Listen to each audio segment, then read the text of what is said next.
मेरी ये वीडियो उन तमाम लड़कियों के लिए है जिनको ये शिकायत है कि हमको ससुराल में बेटी नहीं समझा जाता। पहले ये जानना जरूरी है कि बेटी थी तब क्या रोल था आपका घर में। आप आराम से उठती थी, देर तक सोती रहती थी, खाना चाय नाश्ता सब मम्मी बना देती थी, बाकी काम मेड करती थी। कभी कभार आप घर के काम में हाथ बटाती थी। अब बताएं कि आपकी मम्मी भी यदि यही सोचती कि मैं भी ससुराल में बेटी की तरह रहूंगी तो क्या आपको ये आराम मिलता? शायद नहीं। शादी से पहले आप माँ बाप की जिम्मेदारी हैं, इसलिए वो आपकी गलतियों को नजरअंदाज करते हैं। शादी के बाद आपके ऊपर भी आपकी माँ की तरह जिम्मेदारी आती है, तो आपको भी वो करना होगा जो माँ घर में करती थी।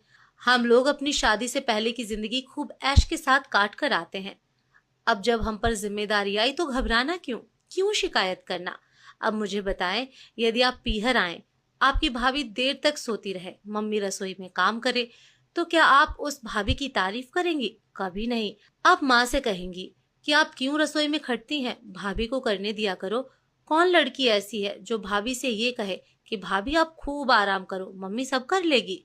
अब एक बात जो वो कहती है कि हम सिर्फ सास ससुर पति और अपने बच्चों का करेंगे, दूसरों का नहीं, मतलब देवर ननद जेठ। अब इसका मुझे जवाब दें कि आपके भाई की शादी पहले हो गई और भाभी आ गई, वो सबका खाना बनाए और आपका नहीं, तो क्या आप या आपके माँ बाप को सहन होगा? बिल्कुल नहीं। इसीलिए यदि जो आप चाह रही हैं वो आपकी भाभी आपके साथ करे तो बुरा नहीं लगना चाहिए।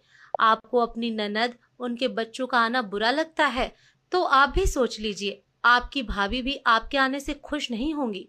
कभी सोचा है आपने अपनी माँ को घर में पीहर की तरह महसूस करवाया है? यदि नहीं, तो आप कैसे उम्मीद करती हैं कि आपको महसूस हो? क्या माँ ने कभी ये शिकायत की कि मुझे जल्दी उठना पड़ता है, काम करना पड़ता है? शायद कभी नहीं। वो तो सरदर्द होने पर भी आप लोगों के लिए खाना बनाती थी। हर जगह का अपना महत्व है, इसलिए दोनों को महत्व दीजिए। जो लड़कियां समझती हैं वो तारीफ के काबिल हैं। अगर आपको ये वीडियो अच्छी लगी हो तो लाइक करें।